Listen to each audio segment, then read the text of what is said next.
사도신경 고백합니다. 나는 전능하신 아버지 하나님, 천지의 창조주를 믿습니다. 나는 그의 유일하신 아들 우리 주 예수 그리스도를 믿습니다. 그는 성령으로 잉태되어 동정녀 마리아에게서 나시고 본디오 빌라도에게 고난을 받아 십자가에 못 박혀 죽으시고 장사된 지 사흘 만에 죽은 자 가운데서 다시 살아나셨으며 하늘에 오르시어 전능하신 아버지 하나님 우편에 앉아 계시다가 거기로부터 살아있는 자와 죽은 자를 심판하러 오십니다. 나는 성령을 믿으며 거룩한 공교회와 성도의 교제와 죄를 용서받는 것과 몸의 부활과 영생을 믿습니다. 아멘. 찬송가 259장입니다. 찬송가 259장 찬양하십니다.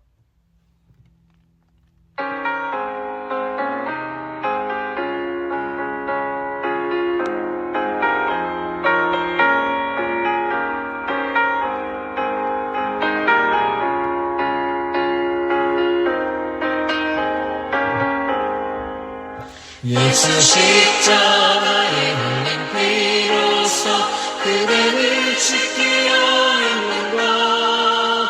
더러운 죄 회개하는 능력을 그대는 참으지 하는가. 예수의 보혈로 그대는 씻기려 했는가. 마음 속에 여러 가지 죄악이 깨끗이 씻기려 있는가. 주 예수와 밤낮으로 늘 함께 그대는 행동을 하는가. 아무 때나 어디서나 그대는 십자가 붙들고 있는가. 예수의 보혈로 그대는 씻기려 있는가. 마음속에 여러 가지 죄악이 깨끗이 씻기려 있는가. 주님 예수 다시 올 때 그대는 영접할 예본이 있는가. 그대 몸은 거룩한 곳 천국에 들어갈 준비가 됐는가. 예수의 보혈로 그대는 씻기려 있는가. 마음속에 여러 가지 죄악이 깨끗이 씻기려 있는가. 모든 죄에 더러워진 내 복을 주 앞에 지금 다 벗어서 샘물같이 솟아나는 보혈로 눈보다 더 희게 씻으라. 예수의 보혈로 그대는 씻기려 있는가. 마음속에 여러 가지 죄악이 깨끗이 씻기려 있는가.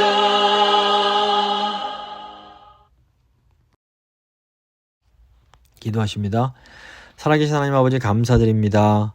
오늘도 저희를 너무 사랑하셔서 귀한 하나님의 말씀 앞으로 저희를 이렇게 인도하여 주시고 또 시편 51편 말씀을 통해서 언약 백성이 받는 그 은혜, 그 헤세드의 은혜를 다시 한번 기억하게 하신 것 감사합니다. 주님, 오늘 말씀 들으시는 성도들 한 분 한 분 가운데 성령 하나님 찾아가셔서 그 마음을 부드럽게 만들어 주시고 진심으로 상한 심령으로 주님 앞에 나아감으로 하나님께서 주시는 용서를 받고 그 기쁨을 회복하고 감격 가운데 주님을 찬양하는 인생들 다 사실 수 있도록 주여 함께하여 주시옵소서. 주님 사랑과 은혜 감사드리며 예수님 이름으로 기도드립니다. 아멘. 오늘 주신 하나님 말씀은 시편 51편 1절부터 19절까지의 말씀입니다. 시편 51편 1절부터 19절까지의 말씀 제가 봉독해 드리도록 하겠습니다. 시편 51편 1절로 19절입니다. 하나님이여 주의 인자를 따라 내게 은혜를 베푸시며 주의 많은 긍휼을 따라 내 죄악을 지워주소서. 나의 죄악을 말 같게 씻으시며 나의 죄를 깨끗이 제하소서. 물은 나는 내 죄가를 아오니 내 죄가 항상 내 앞에 있나이다. 내가 주께만 범죄하여 주의 목전에 악을 행하여 싸우니 주께서 말씀하실 때에 의로우시다 하고 주께서 심판하실 때에 순전하시다 하리이다. 내가 죄악 중에 출생하였으며 어머니가 죄 중에서 나를 잉태하였나이다. 보소서 주께서는 중심이 진실함을 원하시오니 내게 지혜를 은밀히 가르치시리이다. 우술초로 나를 정결하게 하소서. 내가 정하리이다. 나의 죄를 씻어주소서. 내가 눈보다 희리이다. 내게 즐겁고 기쁜 소리를 들려주시사 주께서 꺾으신 뼈들도 즐거워하게 하소서. 주의 얼굴을 내 죄에서 돌이키시고 내 모든 죄악을 지워주소서. 하나님이여 내 속에 정한 마음을 창조하시고 내 안에 정직한 영을 새롭게 하소서. 나를 주 앞에서 쫓아내지 마시며 주의 성령을 내게서 거두지 마소서. 주의 구원의 즐거움을 내게 회복시켜 주시고 자원하는 심령을 주사 나를 붙드소서. 그리하면 내가 범죄자에게 주의 도를 가르치리니 죄인들이 주께 돌아오리이다. 하나님이여 나의 구원의 하나님이여 피 흘린 죄에서 나를 건지소서. 내 혀가 주의 의를 높이 노래하리이다. 주여 내 입술을 열어주소서. 내 입이 주를 찬송하여 전파하리이다. 주께서는 제사를 기뻐하지 아니하시나니 그렇지 아니하면 내가 드렸을 것이라. 주는 번제를 기뻐하지 아니하시나이다. 하나님께서 구하시는 제사는 상한 심령이라. 하나님이여 상고 통회하는 마음을 주께서 멸시하지 아니하시리이다. 주의 은택으로 시온에 선을 행하시고 예루살렘 성을 쌓으소서. 그때 주께서 의로운 제사와 번제와 온전한 번제를 기뻐하시리니 그때 그들이 숫소를 주의 제단에 드리리이다. 아멘. 오늘은 시편 51편 말씀 함께 나누고 같이 기도하도록 하겠습니다. 시편 51편은 다윗이 밧세바와 동침한 후에 선지자 나단이 그에게로 왔을 때라고 표제가 되어 있습니다. 사실 이 다윗이 지은 죄는 하나님 백성으로서 도저히 용납되기 힘든 그런 죄였습니다. 그런데 다윗이 하나님의 그 인자하심을 꽉 붙들고 철저하게 회개하자 다윗이 하나님으로부터 용서를 받고 하나님 앞에서 새로운 그런 직분을 받게 됩니다. 이 다윗은 이 성도들을 대표하는 사람입니다. 이 성도들에게는 이처럼 놀라운 특권이 있습니다. 성도들은 어떤 죄가 있어도 하나님의 그 인자하심에 호소할 수가 있습니다. 하나님의 인자하심은 너무나 강력해서 어떤 죄로부터도 우리를 구원해냅니다. 또 하나님의 인자하심은 우리를 죄에서 건져내실 뿐 아니라 우리가 지은 죄도 완전히 처음부터 없었던 것으로 깨끗하게 지워버릴 수 있는 그런 능력이 있습니다. 그래서 이 성도는 이 하나님의 인자하심이라는 그런 튼튼한 밧줄을 몸에 감고 이 세상이라는 거친 바다를 헤엄치는 사람들과 같습니다. 헤엄을 막 치다가 어려운 일이 생기면 밧줄을 흔드는 겁니다. 그러면 하나님께서 성도를 즉시 구원해 주십니다. 1절 말씀 보겠습니다. 하나님이여 주의 인자를 따라 내게 은혜를 베푸시며 주의 많은 긍휼을 따라 내 죄악을 지워주소서. 나의 죄악을 맑게 씻으시며 나의 죄를 깨끗이 제하소서. 우리가 크고 무서운 죄를 짓고 나서 그 죄를 무효로 해달라고 요구하는 것은 참 뻔뻔스럽고 어려운 일입니다. 근데 오늘 말씀 보면 다윗이 마치 그렇게 하는 것처럼 보입니다. 다윗이 하나님께 나의 죄악을 지워주소서. 나의 죄악을 맑게 씻기소서. 나의 죄를 깨끗이 제하소서. 이렇게 당당하게 요구합니다. 끔찍한 죄를 짓고도 죄가 없는 것으로 해주십시오. 이렇게 기도할 수 있는 근거가 있는데 그게 바로 하나님의 언약적 사랑인 인자입니다. 이 다윗의 밧세바 사건은 이 하나님 나라의 최고의 스캔들 중 하나였습니다. 그래서 오늘날도 사람들이 많이 알고 있습니다. 이 다윗의 죄는 특별히 이스라엘의 왕의 자격을 잃어버릴 수 있을 만큼 아주 큰 죄였습니다. 사실 다윗 왕이 지은 죄가 사울 왕이 지은 죄와 비교해보면 더 커 보입니다. 사울 왕은 아멜렉의 소랑 양을 죽이지 않고 끌고 온 죄로 하나님께 버림을 받게 됩니다. 근데 다윗 왕은 다른 사람의 아내를 범하고 나아가 충성스러운 자기 부하를 죽게 만듭니다. 이게 도저히 용서받을 수 없는 그런 죄처럼 보입니다. 근데 이 다윗이 하나님의 인자하심에 호소하면서 자기 죄를 없애달라고, 깨끗하게 도말해달라고, 지워달라고 간청을 합니다. 여기서 이제 하나님의 인자가 그 언약적인 사랑인 헤세드를 말합니다. 하나님의 이 언약적인 사랑은 자기 백성이 죄를 짓더라도 그냥 멸망하도록 내버려두지 않고 멸망해서 건져내는 그런 사랑입니다. 대신에 그 하나님께서 용서하신 그 책임을 하나님 자신이 지시는 겁니다. 이게 왜 그런가 하면 이 죄에 대해서는 절대로 공짜가 없습니다.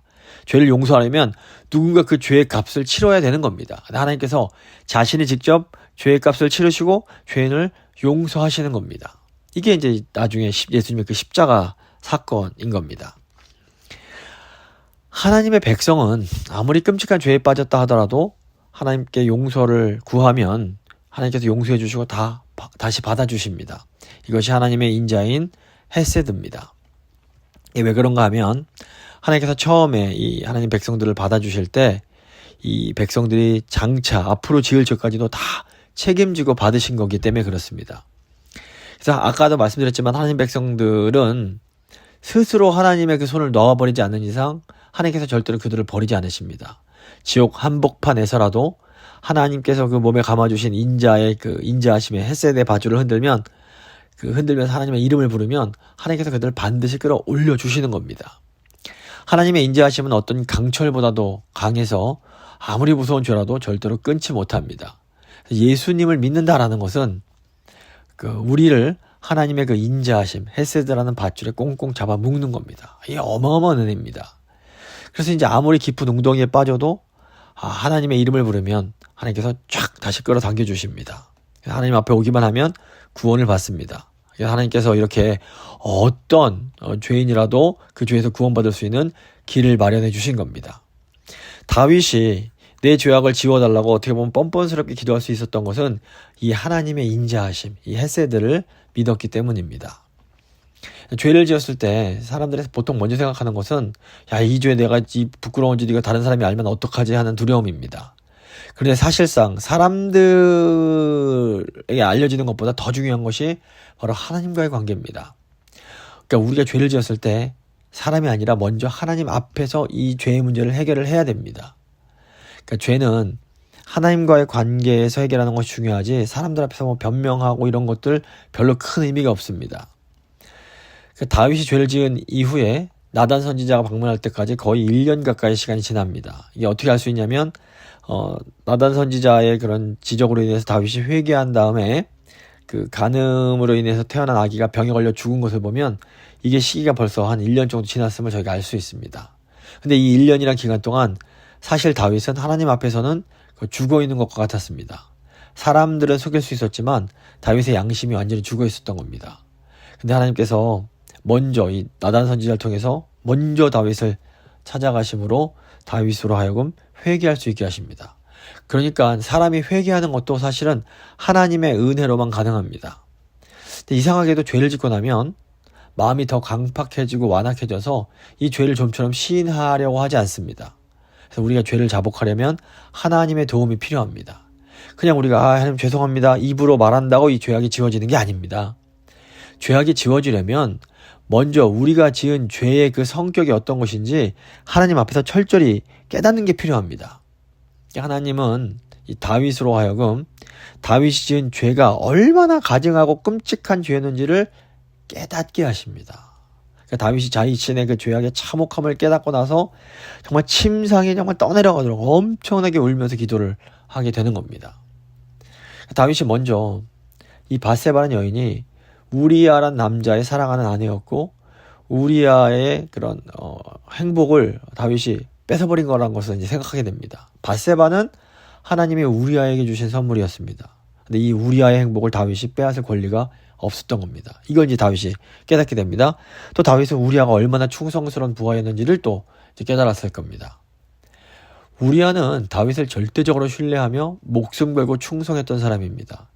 그런 신하의 아내를 범하는 것은 정말로 끔찍한 배신이었습니다. 다윗이 이걸 생각할 때마다 자기가 얼마나 가증스러우며 사악한 자인지를 깨달았을 겁니다. 더 나아가서 다윗의 죄는 하나님의 사랑에 대한 어마어마한 배신이었습니다. 하나님이 정말 부모에게도 인정받지 못하는 다윗을 선택하시고 기름 부으셔서 종으로 삼으셨습니다. 하나님께서 다윗을 대리 통치자로 삼으시고 다윗을 사랑해 주시고 모든 좋은 것을 다 주셨습니다. 그리고 오직 하나 죄만 짓지 말아라 요청을 하십니다. 그런데 다윗이 이 하나님의 사랑과 신뢰를 다 짓밟아 버린 겁니다. 이것은 하나님께 큰 상처를 안겨드린 것과 마찬가지입니다.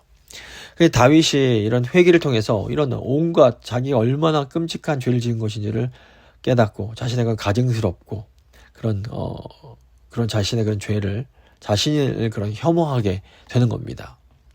그러니까 회개란 것은 우리가 지은 죄의 이런 성격을 제대로 깨달을 때에 비로소 제대로 할 수 있습니다. 그러니까 회개라는 그냥 입으로 하는 것이 아니라 가슴 저 깊은 곳에서 흘러나와야 됩니다. 그런데 이렇게 죄에 대해서 우리가 비통히 하면 할수록 하나님을 향해서 죽어있던 사랑이 이제 되살아납니다. 그리고 하나님의 사랑과 용서에 대한 소망과 확신이 이제 생겨나게 되는 겁니다. 그래서 하나님께 회개한다라는 것은 이 죄가 가지고 있는 이 비통한 성격을 하나님께 눈물로 고백하고 또 이 죄가 하나님과 또 사랑하는 사람들에게 안겨다 준 그 어마어마한 상처를 또 가슴 아파하고 이런 죄에 대한 자신의 태도를 바꿔서 다시는 죄를 짓지 않는 그곳으로 자신을 이동해 가는 것, 이게 회개입니다. 돌이키는 겁니다. 그러면 이제 하나님께서 그 죄악을 지워주시고 그 죄가 없었던 것으로 이렇게 인정을 해주시는 겁니다. 하나님께서 책임지시고 모든 죄를 깨끗하게 지워주셔서 없었던 일로 해주시는 겁니다. 이 다윗이 회개한 시점은 거의 막차를 탄 것과 비슷합니다. 그는 이미 떠나가는 마지막 회개의 기차에 간신히 올라타서 하나님의 용서를 받아냈습니다. 하지만 하나님께 철저하게 자기 죄를 고백하고 이렇게 나아가니까 하나님께서 그 죄를 용서를 해주신 겁니다. 그러니까 하나님의 백성들의 죄는 하나님께서 책임져 주십니다. 예수님께서 십자가 위에서 그 모든 인간의 죄에 대한 책임을 십자가로 딱 해결을 하신 겁니다. 그래서 다윗도 예수 그리스도, 주 예수 그리스도가 필요했던 겁니다. 3절과 4절 보시면 무릇 나는 내 죄가를 아오니 내 죄가 항상 내 앞에 있나이다. 내가 주께만 범죄하여 주의 목전에 악을 향하여 싸우니 주께서 말씀하실 때 의로우시다 하고 주께서 심판하실 때 순전하시다 하리이다. 내가 주께만 범죄했다라는 것은 다윗의 죄가 다른 사람들한테는 죄가 아니다 이런 뜻이 아닙니다. 다윗의 죄는 다른 사람들에게도 어마어마하게 큰 죄였고 이 죄가 알려진 후에 다윗이 큰 어려움과 또 창피를 당하게 됩니다. 그럼에도 불구하고 이 사람들과의 문제는 두 번째입니다. 하나님 앞에서 죄를 해결하는 것이 가장 첫 번째 돼야 되는 일입니다. 사람들이 보통 죄를 지으면 다른 사람들의 입을 막으려고 합니다. 이렇게 주위나 또 드라마나 이런 걸 봐도 죄 지은 사람은 그 죄가 알려지지 않게 만들려고 급급합니다. 그런데 죄가 그렇게 해결되지 않습니다. 한두 번 정도는 그렇게 넘어갈 수 있지만 그 죄가 결코 사라지는 것이 아닙니다. 그 죄는 언젠가 반드시 그 사람을 찾아내고 똑같은 죄에 다시 이제 빠지게 됩니다. 그래서 죄를 지으면 무조건 하나님 앞으로 나아가서 용서를 받아야 됩니다. 하나님 앞에서 몸부림치면서 죄를 다 고백하고 그 어떤 책임도 제가 다 감당하겠다라고 하면서 모든 것을 하나님께 맡겨야 됩니다.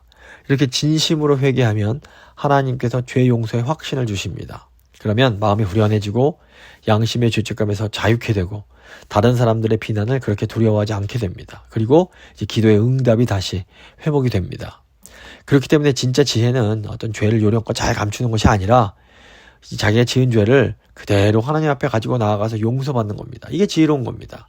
들통나지 않는 것은 언젠가 반드시 들통나게 돼 있습니다. 5절 보시면 내가 죄악 중에서 출생하였으며 어머니가 죄 중에서 나를 잉태하였나이다. 다윗은 회개하면서 이제 자기 자신을 믿었던 것을 철저하게 후회를 합니다. 지금 내가 죄악 중에서 출생하였다 이렇게 말하는데 이게 이제 다윗이 어떤 부정한 방법으로 이 세상에 태어났다는 그런 의미가 아닙니다. 이 말은 인간이 처음 만들어질 때부터 죄악 가운데에서 만들어지기 때문에 결국에는 죄를 지을 수밖에 없는 그런 나약한 존재라는 것을 의미합니다. 그러니까 인간은 죄를 짓는데 빠르고 마음속에 그 죄의 그런 어떤 세력에 깊이 뿌리 박혀 있습니다. 사람이 이렇게 죄를 지을 수밖에 없는 존재라는 것을 스스로 알고 조심했어야 되는 겁니다. 근데 이제 다윗이 하나님께서 다윗을 이렇게 사용해 주시고 사람들이 다윗을 다 믿어주니까 스스로를 과신하고 방심에 빠졌던 겁니다. 그래서 고린도전서 10장 12절 보시면 그런즉 선줄로 생각하는 자는 넘어질까 조심하라 이런 말씀을 하고 있습니다. 그러니까 다윗의 이 고백은 인간이란 존재는 아무리 뭐 거룩해 보이고 성자 취급을 받아도 너무 과신하면 안 되는 존재라는 것을 우리에게 보여줍니다. 그러니까 죄의 수렁에 빠지지 않으려면 우리가 철저하게 자기 자신을 믿지 말아야 됩니다. 이게 뭐 나를 미워하거나 나를 부정하라는 의미가 아닙니다. 주님께서 나를 사랑하시듯 나를 사랑해 주어야 합니다. 하지만 내가 언제라도 죄질 수 있는 연약한 존재라는 것을 철저하게 알고 조심해야 되는 겁니다. 지혜로운 사람은 언제나 자기 자신을 어떤 제도나 제약 아래에 둡니다. 그래서 절대로 방종으로 나아가지 않도록, 모든 걸 자기 마음대로 하지 못하도록 스스로 자신을 제한합니다. 사람이 어떤 제약이 없어지면 교만해지게 됩니다. 나는 하나님을 진짜로 사랑하니까 절대로 그런 죄를 지을 리 없어라고 생각하는 것은 굉장히 순진한 생각입니다.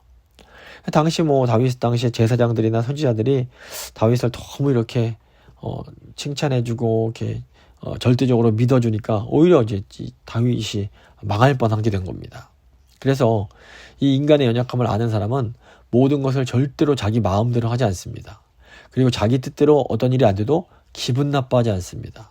그래야 하나님의 은혜에서 벗어나지 않고 오랫도록 주님의 손에 붙들려 있을 수 있다는 것을 알기 때문입니다. 6절 보시면 보소서 주께서는 중심이 진실함을 원하시오니 내게 지혜를 은밀히 가르치시리이다. 하나님의 지혜는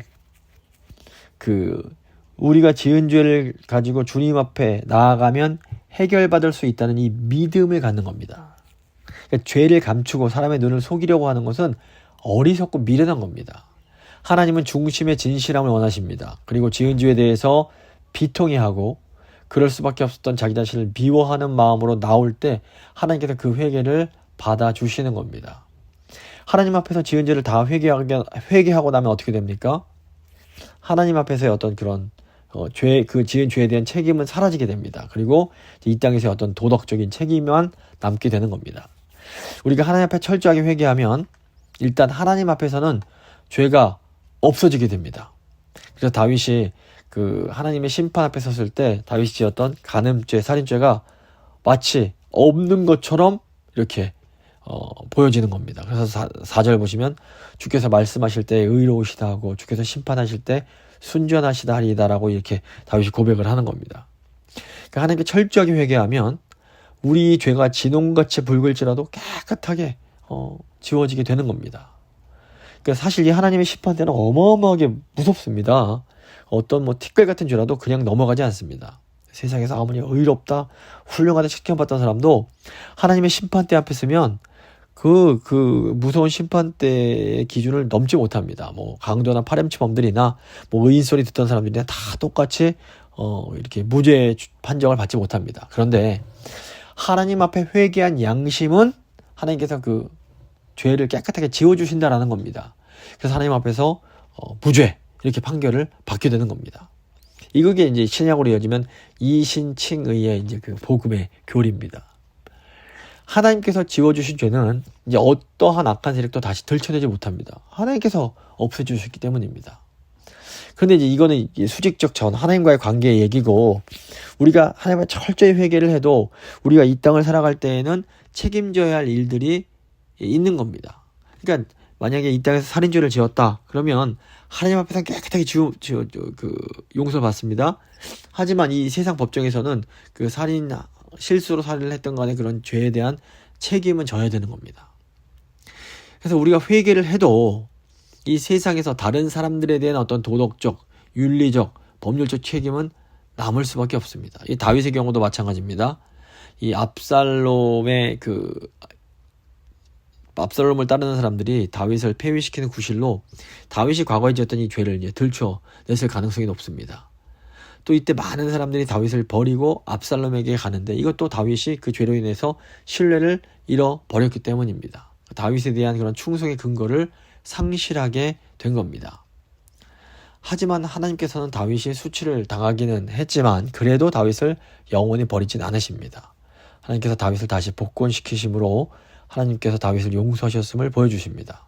그러니까 수치와 욕은 당하게 됩니다. 하지만 다시 왕의 직분을 주셔서 죽을 때까지 하나님께 충성할 수 있게 하시는 겁니다. 그러니까 죄는 안 지는 게 제일 좋습니다. 그래서 또 우리가 하나님 앞에 철저하게 회개를 한다 해도 우리 마음속에 양심의 상처는 남게 됩니다. 우리가 어떤 상처가 나면 그 상처가 치유받고 나면 이제 아프진 않아도 그 상처의 흔적이 남게 됩니다. 상처가 남는 겁니다. 그러니까 큰 죄를 지었던 사람은 자신이 하나님 앞에 무서운 죄인이었다는 사실이 생각나면 문득문득 영혼이 침체될 수가 있습니다. 이게 왜냐면 마귀가 그것으로 우리를 막 침소를 하기 때문입니다. 이럴 때는 하나님 앞에 나아가서 나의 모든 자랑을 버리고 오직 믿음으로 하나님의 은혜만 의지해야 됩니다. 죄의 흔적을 보면서 다시는 내가 이 교만하지 않고 두고 하나님께 감사하며 충성하겠다. 이거 다시 다지는 기회로 삼으면 됩니다. 이런 나를 용서해 주신 주님, 이런 나를 새롭게 해주신 주님을 내가 섬기겠다. 이렇게 고백하며 나아가면 되는 겁니다. 그러니까 하나님은 어떤 모양의 죄라도 철저하게 회개하면 반드시 다시 기회를 주십니다. 다시 주님께 충성할 수 있는 기회를 허락해 주시는 겁니다. 우리가 실패했던 과거를 바꾸지 못합니다. 그렇기 때문에 자꾸 그걸 생각해봐야 아무것도 할 수가 없습니다. 지난 일을 잊어버리고 오직 앞에 있는 표대를 향해서 나아가야 됩니다. 그러면 심판의 때에 우리가 했던 잘못은 다 지워져 있고 우리가 주 앞에서 충성했던 것만 남아있음을 우리가 이제 보게 되는 겁니다. 7절 보시면 우슬초로 나를 정결하게 하소서 내가 정하리이다. 나의 죄를 씻어주소서 내가 눈보다 희리이다. 이스라엘 백성들이 이제 죄를 지으면 진 밖으로 추방이 됐습니다. 이건 이제 성도의 교제를 박탈함으로 하나님의 은혜가 그에게 중단되었음을 이제 가르치려는 그런 의도인 겁니다. 그런데 회개하는 사람에게는 이제 정해진 제사를 드린 후에 제사장이 우슬초라는 풀에 물을 찍어서 이렇게 뿌려줍니다. 그러면 다시 이제 그 사람이 하나님 백성으로 받아들여지면서 성도의 교제가 가능하게 이제 되었습니다. 다윗도 이 과정을 거친 것처럼 보입니다. 비록 왕이지만 율법이 정한 바에 따라서 속죄의 제사를 드리고 제사장이 우슬초로 물을 뿌려서 성도의 지위를 회복시켜 주었음을 공포하는 겁니다. 그래서 이 성도, 하나님 백성이라는 지위가 우리에게 너무 중요합니다. 이걸 뺏기면 절대로 안 됩니다. 이 지위를 회복해서 하나님 앞에서 예배 드릴 때의 감격은 이건 너무나 놀라운 겁니다. 8절과 9절 보시면 내게 즐겁고 기쁜 소리를 들려주시사 주께서 꺾으신 뼈들도 즐거워하게 하소서 주의 얼굴을 내 죄에서 돌이키시고 내 모든 죄악을 지워주소서. 이 세상 최고의 기쁨은 예배의 기쁨입니다. 죄를 회개하기 전에는 다윗이 하나님께서 뼈를 꺾으시는 것 같은 그런 고통을 느꼈습니다. 근데 죄 용서를 받은 후에 다윗은 성도들의 영접을 다시 받고 다시 하나님의 그 복된 말씀을 들을 수가 있게 된 겁니다. 그래서 교회 안에서 말씀과 기도로 교제하면서 경험하는 이 기쁨은 천국의 기쁨이요. 이 기쁨은 세상 어느 곳에서도 찾을 수가 없는 기쁨입니다. 성도의 특권은 어떤 죄의 수렁에서도 건짐을 받게 하고 죄 용서를 받을 수 있게 해줍니다. 10절 보시면 하나님이여 내 속에 정한 마음을 창조하시고 내 안에 정직한 영을 새롭게 하소서. 믿는 사람의 가장 큰 고통은 하나님께서 주님의 성령의 은혜를 거두어 가시는 겁니다. 그러면 이 사람은 세상에서 정말 이 세상에 있지만 지옥의 고통을 겪는 겁니다. 하나님이 성령을 거두시면 이 성도들은 마치 녹슨 기계처럼 돼서 아무것도 할 수 없는 폐인이 되어버립니다. 그러니까 사울 왕에게서 성령의 능력이 떠나갈 때 사울이 모든 사람을 의심하며 미워합니다. 이 불안과 분노의 감정을 다스리지 못해서 발작을 하기도 합니다. 이 발작 치료를 이제 하려고 이제 다윗을 불러서 수금을 타게 해서 음악 치료를 받을 정도로 사울의 우울증이 너무나 심했던 겁니다. 다윗도 이 밧세바와 관련된 죄를 저지른 후에 이 마음에서 평안과 기쁨이 사라지고 불안이 심해집니다. 사실 다윗은 성령에 너무너무 민감한 사람이고 그 성령의 감동으로 아름다운 시를 쓰는 사람이었습니다. 그런데 이제 더 이상 이런 시를 쓸 수도 없고 하나님을 노래할 수도 없게 된 겁니다. 그러니까 죄가 무섭습니다. 다윗이 하나님께 죄의 용서를 구한 후에 다시 하나님께 간청한 게 뭡니까? 자신에게 성령의 은혜를 다시 회복시켜 달라라는 것이었습니다. 성령의 은혜가 없으면 살아있어도 죽은 것과 같기 때문입니다. 그래서 다윗은 주의 성령을 거두지 마시고 정직하고 새로운 영을 달라고 기도를 드립니다. 다윗은 성령님을 다시 맞이할 수 있도록 깨끗한 마음을 창조해달라 이렇게 기도를 드립니다. 자기 마음이 죄로 인해 더러워지고 황폐해져 있기 때문에 새롭게 정말 깨끗한 마음을 창조해 주십사 간구를 하는 겁니다. 이제 이걸 보면 다윗이 죄를 감추고 있는 동안에 그 마음이 굉장히 악하게 변했음을 알 수 있습니다. 다른 사람의 아내를 뺏고 살인까지 한 잔인하고 강박한 마음으로는 하나님의 그 성령을 모실 수가 없으니 제발 새로운 마음을 달라고 간구하는 겁니다. 그러니까 우리가 잘 몰라서 그렇지 이 죄가 우리 내면을 정말 무섭게 파괴합니다. 근데 겉으로는 잘 안 나타납니다. 뭐 겉으로 똑같기 때문에 별일이 없을 것이라고 생각하면서 이 죄가 우리 마음을 파괴하는 것을 자꾸 이렇게 뒤로 회개해서 해결받는 것을 뒤로 미룹니다. 이 감정이 우리의 마음의 상태를 보는 거울과 비슷합니다. 사람이 죄를 지으면 감정이 무뎌지고 돌처럼 딱딱해지게 됩니다. 눈물이 없어지게 되고 수치심이나 부끄러움의 감정이 사라지게 됩니다. 이 마음이 거의 황무지 상태로 변하는 겁니다. 근데 겉으로는 잘 안 보이니까 그 심각성을 잘 모릅니다. 하지만 성도는 그 자기 안에 있는 그 마음이 본래 가졌던 하나님 앞에서 있었던 그 마음이 아님을 알기 때문에 다윗처럼 새 마음을 창조해달라고 간구를 하게 되는 겁니다. 내 안에 정직한 영을 새롭게 하소서 이렇게 기도하는 것은 이 정직한 마음을 회복시켜 달라 기도하는 겁니다. 죄가 마음을 딱딱하게 굳게 만들면 울어야 될 때도 울음이 안 나옵니다.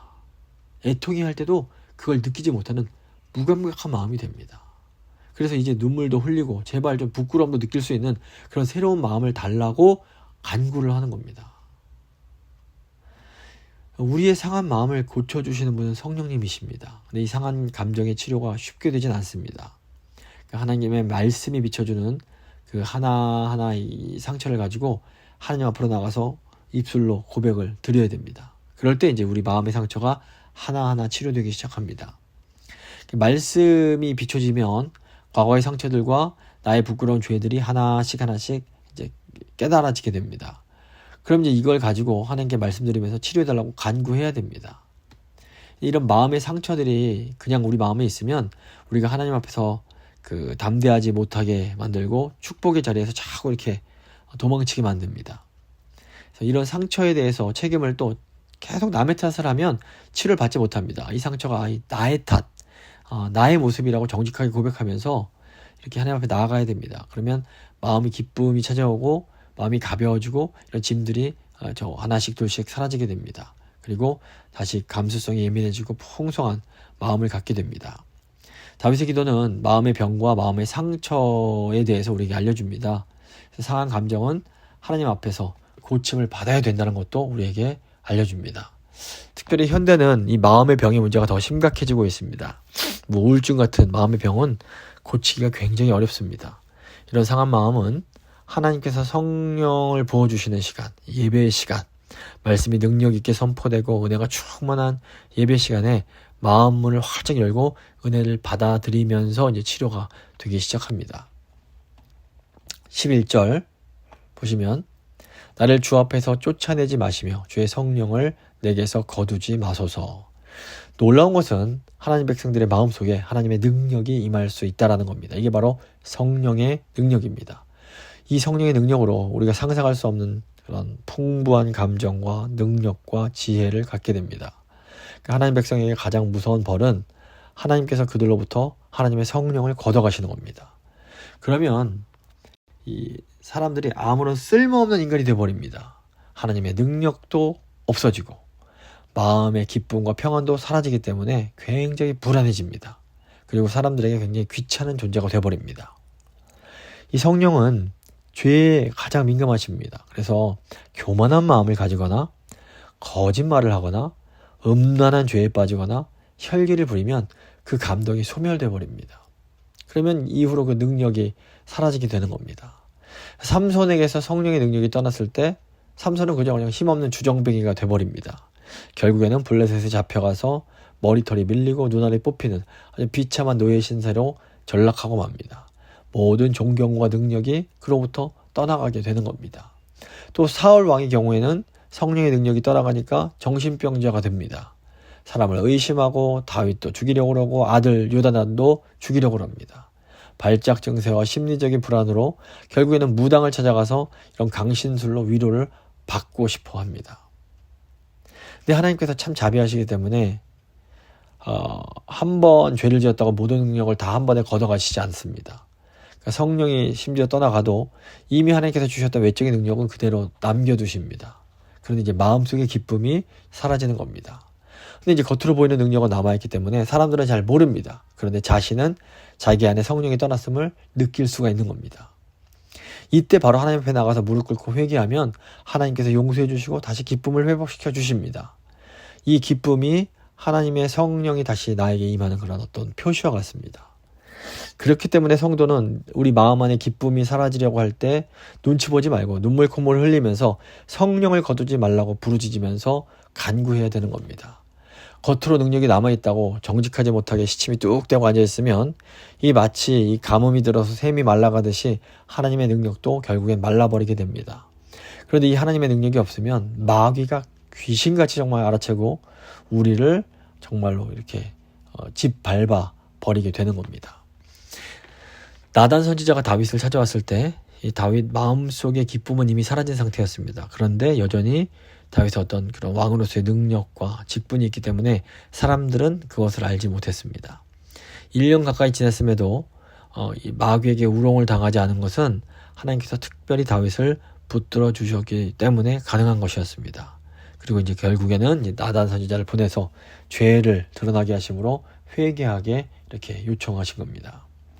그래서 우리 마음속에 성령님께서 주시는 그 기쁨이 사라졌을 때 이때가 빨간불이 들어오는 겁니다. 이미. 그래서 내 마음을 점검해야 됩니다. 내 안에 성령께서 주시는 기쁨이 있는가? 그것이 없다면 지금이 회개해야 될 시간인 겁니다. 12절 13절 보시면 주의 구원의 즐거움을 내게 회복시키시고 자원하는 심령을 주사 나를 붙드소서. 그리하면 내가 범죄자에게 주의 도를 가르치리니 죄인들이 주께 돌아오리이다. 그러니까 마음이 일단 치료가 되고 나면 이제는 그 기쁨을 성도들과 나누고 싶어 합니다. 성도들과의 교제가 시작되는 겁니다. 요한복음 4장 보셔도 사마리아 여인이 그 마음의 문제가 해결되니까 어떻게 됩니까? 마을 사람들에게로 달려갑니다. 이 기쁨, 이 즐거움, 이 마음의 회복을 혼자는 못 가지고 있겠다는 겁니다. 자원하는 마음으로 성도들과 만나서 교제할 수 있을 때 그 사람 마음이 치료된 거구나 이렇게 우리가 볼 수 있습니다. 은혜를 회복한 후에 다윗은 자기와 같은 처지에서 아직 마음의 문을 열지 못하고 죄악의 그 고통 속에 있는 사람들을 가르쳐서 도와주고 싶어 합니다. 다윗은 이 귀한 사죄의 은총이 자기 혼자 알고 끝낼 일이 아니란 것을 알고 있었습니다. 왜 그런가 하면 아직도 수많은 사람들이 무서운 죄에 빠져 있으면서도 하나님 앞에서 이렇게 고침받을 수 있다는 것을 모르고 있기 때문입니다. 사람들은 어려움에 빠지면 더 이상 아무 소망이 없다, 길이 없다, 자포자기하는 경우가 많습니다. 다윗은 자신이 구원받은 것처럼 다른 사람들도 회개하면 다시 새로운 삶을 얻을 수 있다는 것을 이제 알고 있는 겁니다. 근데 대부분 사람들은 죄를 가지고 하나님 앞으로 나아가지 않고 그냥 그 죄를 덮고 사람들의 입을 막기에 급급합니다. 창피를 당하지 않으려고 하니까 시간만 점점 더 지체되고 하나님께 돌아오지를 못합니다. 여기 이제 마귀가 불신앙의 마음까지 집어넣는 겁니다. 그런데 우리는 죄를 지으면 먼저 하나님 앞에 나아가서 철저하게 회개하면서 하나님 앞에서 그 죄의 문제를 해결받아야 됩니다. 그러니까 모든 것을 하나님께 맡기고 사람들에게 부끄러움 당하는 거 두려워하면 안 됩니다. 사람들에게 수치당하지 않으려고 하다가 죄를 점점 키우는 경우가 많습니다. 결국 사람들의 입을 막는 것은 미봉책에 불과합니다. 결국에는 다 들통이 나게 됩니다. 다윗도 사람에게 욕먹지 않으려고 하다가 결국 죄만 키우고 나중에 욕은 욕대로 다 먹게 됩니다. 다윗이 결국에 이제 예루살렘 성에서 도망칠 때에 시므이라는 사람이 따라오면서 돌 던지면서 다윗을 욕하고 저주합니다. 다윗이 그때 이게 하나님이 시켜서 하시는 것이구나 이렇게 여기고 그것을 그냥 받아들입니다. 다윗이 이런 상황을 알기 때문에 자신이 이런 회개하고 고침받은 후에 다른 죄인들을 가르쳐주고 용서받을 수 있음을 알려주고 이게 그들을 도와주려고 하고 있는 겁니다. 14절 15절 보시면 하나님이여 나의 구원의 하나님이여 피 흘린 죄에서 나를 건지소서. 내 혀가 주의 의를 높이 노래하리니이다. 주여 내 입술을 열어주소서. 내 입이 주를 찬송하여 전파하리이다. 다윗이 밧세바를 범하고 난 후의 상황은 이미 다윗이 한번 죽은 것과 같습니다. 영적인 죽음을 맞이해서 이게 지옥에 들어갔던 것과 비슷한 겁니다. 그런데 이제 하나님께서 이 범죄한 다윗에게 한없는 자비를 베푸셔서 그에게 제2의 인생을 주시고 왕의 직분을 다시 주시는 겁니다. 그러니까 다윗이 이 은혜를 소리 높여 찬송할 수밖에 없는 겁니다. 피 흘린 죄는 용서받을 수 없고 그런 사람이 이스라엘의 왕이 될 수 없습니다. 무죄한 피를 손에 묻힌 사람이 이스라엘을 다스리는 것은 불가능합니다. 그런데 하나님께서 그런 끔찍한 죄를 지은 다윗을 다시 살려주십니다. 죄를 감추고 숨어 있었지만 나단을 보내셔서 이 죄의 동굴에서 끌어내시고 회개시키시고 다시 살려주신 겁니다. 그리고 다시 그에게 봉사할 수 있는 기회와 직분을 주시는 겁니다. 이 너무 놀라운 은혜입니다. 그러니까 다윗이 하나님을 향해서 이제 할 수 있는 것은 감사요, 충성밖에 없는 겁니다. 너무 감사하면서 뒤도 돌아보지 않고 하나님의 상주심을 바라보면서 이제 앞으로 나아갈 수 있게 되는 겁니다. 결국에는 은혜인 겁니다. 16절 17절 보시면 주께서는 제사를 기뻐하지 아니하시나니 그렇지 아니하면 내가 드렸을 것이라 주는 번제를 기뻐하지 아니하시리나이다. 하나님께서 구하시는 제사는 상한 심령이라 하나님이여 상하고 통회하는 마음을 주께서 멸시하지 아니하시리이다. 하나님이 원하시는 것은 어떤 형식적인 제사가 아니라 상한 심령입니다. 다윗 시대에는 우리 같은 믿음의 제사가 아니라 짐승의 제사를 드렸습니다. 그런데 다윗은 하나님께서 정말 원하시는 것이 이런 짐승이 아니라 상한 심령이라는 것을 알았던 겁니다. 우리 마음이 죄에 빠져 있고 상처를 받은 상태가 되면 우리 심령에 피가 흐르고 이 상한 냄새가 나게 됩니다. 근데 이 상한 마음을 그냥 그대로 하나님 앞에 다 꺼내놓고 칼로 찔러서 그냥 정말 제물로 바치라는 것이 하나님의 요청인 겁니다. 그러니까 자꾸 감추려고 하지 말고 그 피 흐르고 그 냄새나는 그 마음 그대로 갖고 와서 나에게 바치라는 겁니다. 그러니까 우리 예배는 뭐냐면 우리 마음의 그런 심장을 꺼내놓는 거라고 볼 수 있습니다. 우리 안에서 가장 병든 부분, 가장 약한 부분, 가장 고통스러운 부분을 주님 앞에 내놓는 시간, 이게 예배의 시간입니다. 그래서 그 부분을 치료받는 시간이 바로 예배의 시간입니다. 그래서 하나님 앞에 나와 예배할 때는 이 마음으로 나와야 됩니다. 그러니까 예배는 일종의 의사 앞에서 치료받는 시간과 비슷하다고 볼 수 있습니다. 의사 앞에 가장 아픈 부분, 상한 부분을 끄집어내 놓듯이 우리 마음의 아픔과 상처를 끄집어내 놔야 이 치료가 됩니다. 그냥 하나님 앞에 나와도 꾹꾹 감추고 나오면 이 치료가 안 됩니다. 예배 드리면서 자신의 가장 부족한 부분을 가장 많이 내놓고 자신의 허물과 죄를 가장 많이 하나님 앞에 내놓을 수 있는 사람이 가장 많이 치료되고 가장 큰 변화를 이제 경험할 수가 있게 됩니다. 18절 19절 보시면 주의 은택으로 시온의 선을 행하시고 예루살렘 성을 쌓으소서. 그때 주께서 의로운 제사와 번제와 온전한 번제를 기뻐하시리니 그때 그들이 숫소를 주의 제단에 드리리이다. 시온의 선을 행하시고, 이거는 앞으로도 계속 이런 영적인 그런 치유를 계속해달라는 그런 의미입니다. 예루살렘 성전은 본래 사람들의 죄를 치료하는 곳입니다.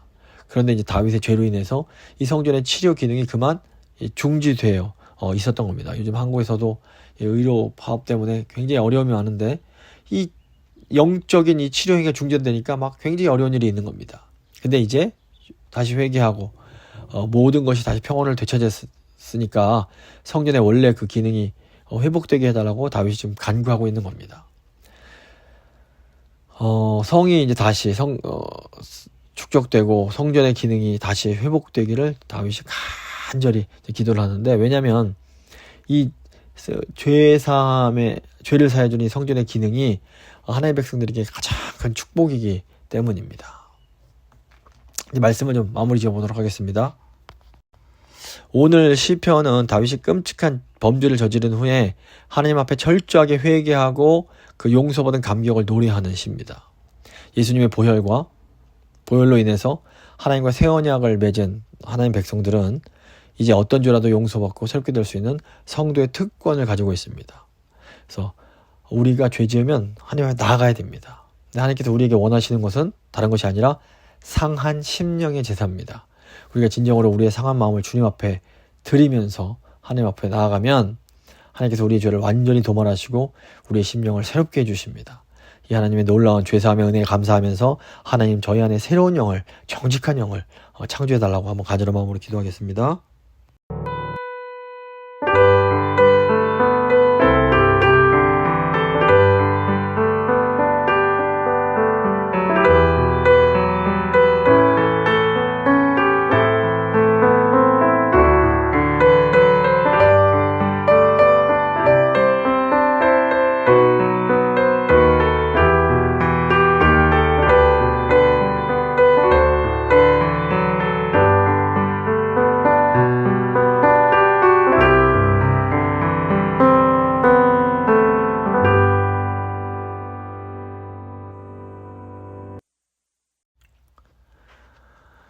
이 시간은 제 주일에 말씀드린 것처럼 몇 가지 좀 기도를 더 드리도록 하겠습니다.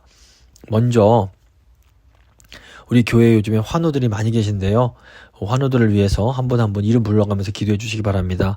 우리 성도님들이 이 육신의 고난 또 마음의 고난 가운데 예수 그리스도의 고난을 깊이 묵상하게 하시고 또 고난 중에 하나님께서 나에게 원하시는 뜻이 무엇인지 다시 한번 돌아보는 복된 기회가 되게 하시고 또 속히 하나님의 은혜 베푸셔서 치료해 주시고 또 아울러서 이 환자들을 돌보는 가족들도 강건하도록 지치지 않도록 힘을 주십사 하고 한번 간절한 마음으로 우리 사랑하는 환우들을 위해서 성도님들 이름 한 분 한 분 불러가면서 기도하도록 하겠습니다. 기도하십니다.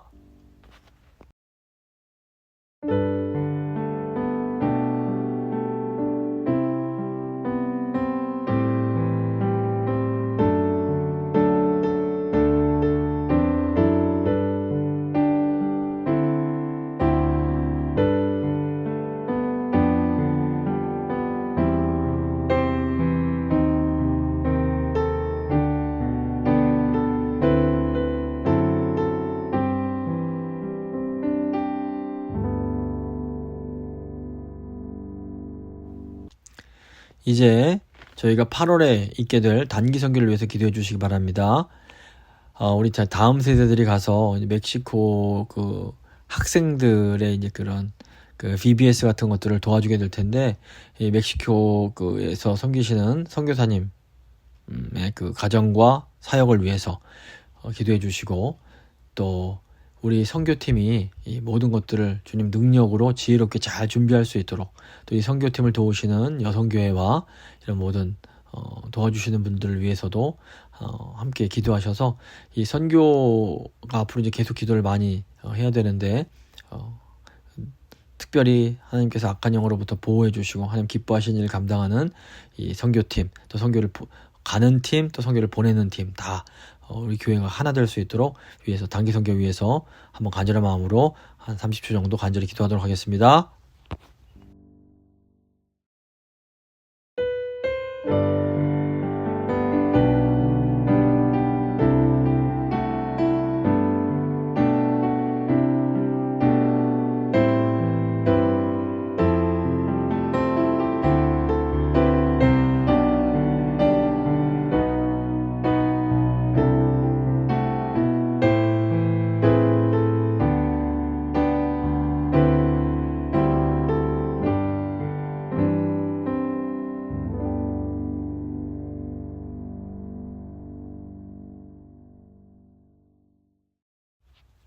마지막으로 그 한국과 미주에 있는 재건교회들과 또 전쟁과 자연재해로 어려움 겪는 그런 지역, 그리고 신앙으로 인해서 핍박받는 그런 지역이 아직도 많이 있는데, 그런 지역의 교회들, 그런 성도들, 그리고 선교도사들 위해서 하나님 그들을 보호해달라고, 하나님 함께해달라고 한번 간절한 마음으로 우리 전 세계에 있는, 특별히 한국과 미주에 있는 재건교회들, 전 세계 그런 교회와 그런 성도들을 위해서 한번 간절한 마음으로 한 마음으로 기도하도록 하겠습니다. 기도하십니다.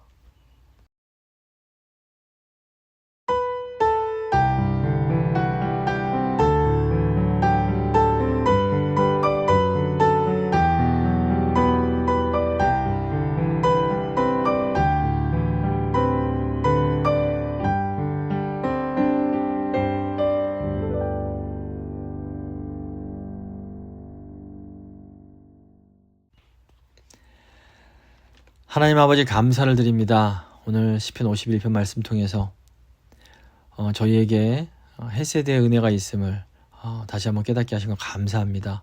주님, 저희는 언약 백성이기 때문에 어떤 큰 죄를 지을지라도 주님께서 책임져 주시고 저희를 용서해 주십니다. 주님, 그 은혜에 감사드립니다. 하지만 주님, 저희가 주님 앞에 나아갈 때에 그냥 나아가는 것이 아니라 정말 저희 상한 심령을 가지고 나아가야 함도 다시 한번 기억합니다. 주님, 저는 너무나 연약해서 늘 범죄할 수밖에 없지만 주님께서 지금도 저희를 사랑해 주시며 감사합니다. 저에겐 정말로 주님의 은혜가 필요합니다. 예수님의 그 십자가의 그 보혈의 은혜가 저에게 정말로 필요합니다.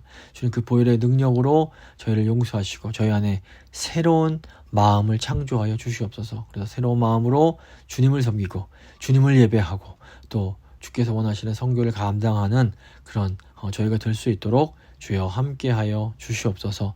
특별히 저희가 저희 교회 있는 환우들 주께서 은혜 가운데 회복시켜 주시고, 또 8월에 있을 단기 선교도 주님 능력 가운데 함께 하셔서 저희가 잘 준비하고 하나님 나라 확장하는 데 귀하게 사용될 수 있도록 주님 도와주십시오. 또 전 세계에 있는 교회들을 위해서 기도합니다.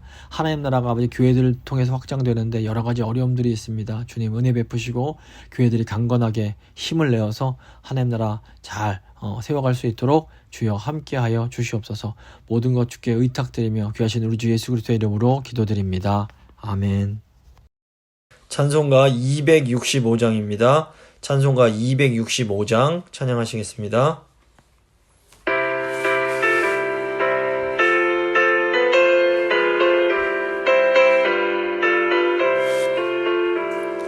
주 십자가를 지심으로 죄인을 구속하셨으니 그 피를 보고 믿는 자는 주님의 진노 면하겠네.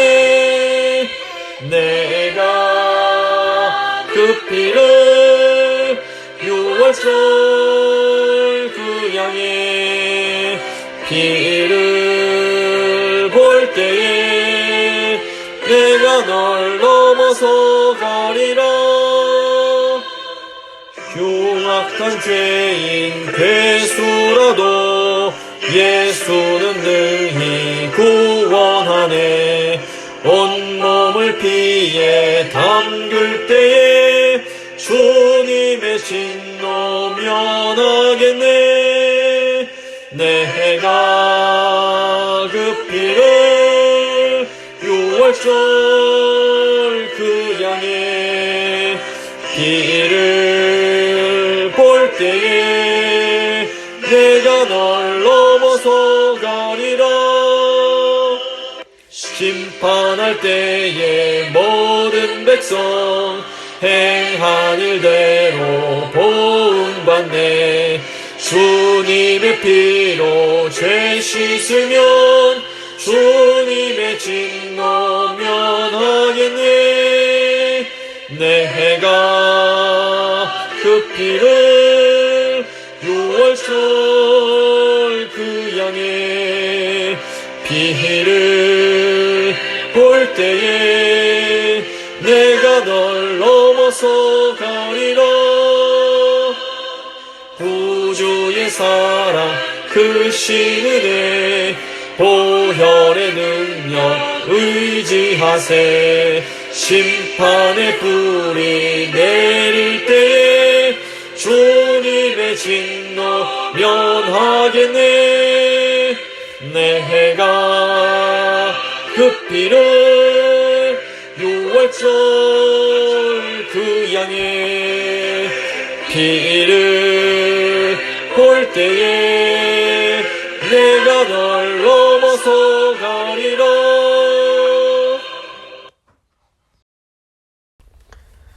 주님 가르쳐 주신 기도로 예배 마치도록 하겠습니다. 하늘에 계신 우리 아버지, 아버지의 이름을 거룩하게 하시며 아버지의 나라가 오게 하시며 아버지의 뜻이 하늘에서와 같이 땅에서도 이루어지게 하소서. 오늘 우리에게 일용할 양식을 주시고 우리가 우리에게 잘못한 사람을 용서해 준 것 같이 우리 죄를 용서해 주시고 우리를 시험에 빠지지 않게 하시고 악에서 구하소서. 나라와 권능과 영광이 영원히 아버지의 것입니다. 아멘.